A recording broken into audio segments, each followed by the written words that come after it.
Assalamualaikum warahmatullahi wabarakatuh. Islam tidak pernah mengharamkan yang dinamakan dengan cinta. Bahkan Islam memberikan ruang untuk cinta, dan Allah Subhanahu wa Ta'ala mensifati dirinya dengan Ar-Rahman Ar-Rahim, yang Maha Pengasih lagi Maha Penyayang. Islam tidak pernah menafikan cinta, karena Allah Subhanahu wa Ta'ala berfirman kepada kita semua dalam Al-Quran. Allah sampaikan, Zuyyina linnasi hubbus syahawati minan nisa wal banin wal qanatiril muqantarati minaz zahabi wal fiddah.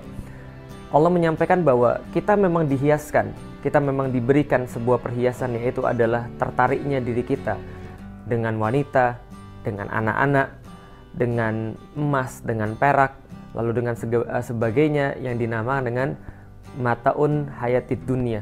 Jadi dinamakan dengan perhiasan-perhiasan dunia. Allah tidak pernah mengharamkan cinta, tapi Allah mengaturnya secara khas dengan baik sehingga kita dapat menyalurkannya dengan baik pula. Tapi tidak dengan zaman sekarang. Dunia seolah-olah mengarahkan cinta ini sama dengan nafsu. Dan ini yang dilakukan pada saat orang merayakan Valentine Days. Ketika Muslim merayakan Valentine Days, mereka tidak ada ubahnya dengan orang-orang yang lain yang tidak beragama Islam.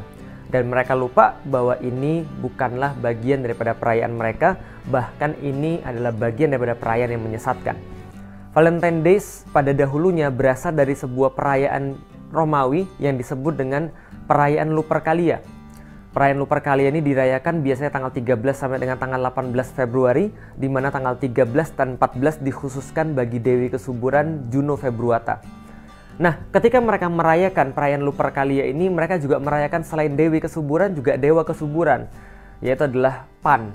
Sebuah dewa yang dilukiskan bahwa kakinya adalah kambing, lalu kepalanya kambing berbadan manusia. Maka inilah Dewi Kesuburan dan Dewa Kesuburan menurut orang-orang Romawi.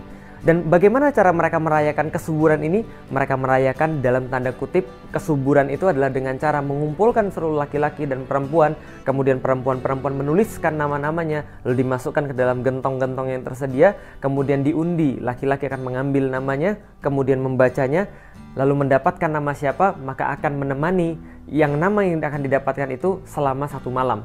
Nah, 1 malam apa yang mereka lakukan? Tentu bukan bermain catur, atau tentu bukan bermain apapun, tapi tentu saja sesuatu yang berbahaya. Karena itulah, sampai dengan sekarang kita melihat efek itu masih terasa. Ketika tahun 496, ketika Romawi mengambil agama Kristen sebagai agama negara, pada tahun 496 Paus Gelasius tidak bisa menahan perayaan Lupercalia yang sudah biasa dirayakan oleh orang-orang Romawi, maka dia meresmikan menjadi perayaan gereja. Namun pada tahun 1969 perayaan ini dianulir oleh gereja dan dianggap bukan bagian daripada tradisi gereja karena mereka menyadari buruknya perayaan ini. Dan sampai sekarang pun apa yang terjadi? Tanggal 14 Februari seminggu sebelumnya dan seminggu sesudahnya diperingati di Amerika sebagai The National Condom Week. Jadi pekan kondom nasional. Karena banyak sekali orang-orang yang akhirnya melakukan hubungan seksual pada minggu-minggu itu sehingga mengakibatkan pertambahan penduduk yang luar biasa. Dikhawatirkan begitu sehingga disarankan memakai kondom. Bagaimana dengan di Inggris? Diperingati dengan The National Impotence Day tanggal 14. Mengapa? Sama. Valentine Days identik dengan hubungan free sex. Nah, ini yang harus kita tahu sebagai seorang muslim. Mungkin ada sebagian muslim yang berkata, oh tidak, kita tidak mengikuti hal-hal yang seperti itu. Namun sama saja, pada tahun 2005, salah satu surat kabar yang ada di Indonesia melakukan survei kecil-kecilan. Di antara 413 responden, mereka mendapatkan sekitar 24% orang-orang yang disurvei ketika melakukan Valentine Days, mereka lebih suka melakukan jalan-jalan, lalu kemudian makan, lalu kemudian berciuman, lalu berhubungan seks. Karena itulah pada tahun 2006, ketika diteliti 54% warga Kota Bandung itu sudah pernah melakukan hubungan seks. Jakarta 51%. Dan 2008 ketika diteliti lagi oleh KPAI, Komisi Pelindungan Anak Indonesia, ternyata yang mereka dapatkan fakta yang lebih mengejutkan, yaitu adalah 62,7% remaja SMP sudah pernah melakukan hubungan seks.